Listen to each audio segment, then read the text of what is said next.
কেউ কইতে পারতেছে না এটা থেকে লাগছে, এটাই মনে হয় খুব সম্ভবত কারেন্টের তার যেহেতু আছে। কালকে আজকে ভোর 3:30টার সময় হঠাৎ করে আমাদের কাছে একটা কল আছে, রাজবাড়িতে নাকি একটা ফায়ার ইনসিডেন্ট হয়।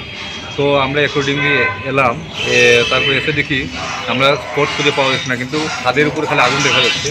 তো আমরা ওই রাস্তা দিয়ে ঢুকেছি, রাস্তা খুঁজে না পেয়ে আমরা তো রাস্তা পাওয়া যাচ্ছে না। তারপর অনেক কষ্টে আমরা ওই টিনের উপরে দাঁড়িয়ে, ওইটা গোডাউনের উপরে দাঁড়িয়ে তারপর ওখান থেকে আমরা আগুনটাকে কন্ট্রোলে আনলাম। কি আসছিল কিতাবে আগুন লাগিয়েছিল? এটা গোডাউন না, সেই গোডাউনের মতোই, এটার মধ্যে খাটারিংয়ের কিছু ওই স্ট্রাকচার কাঠ ছিল, তারপরে টিন ছিল এবং সিনটেক্স ছিল। কি মনে করেন এটা ক্ষেত্রে ওখানে তো মালিক পক্ষ থেকে ওরা বলেন যে ওখানে কোনো আগুন লাগার কোনো সোর্স নেই, তো একমাত্র কারেন্টের তার ছিল। তো আমরা ভেবে নিয়েছি এটা সম্ভবত শর্ট সার্কিট থেকে আগুনটা লেগেছে। কিতার দোকান আসলো, কিতার গোডাউন আসলো, বাস দেখি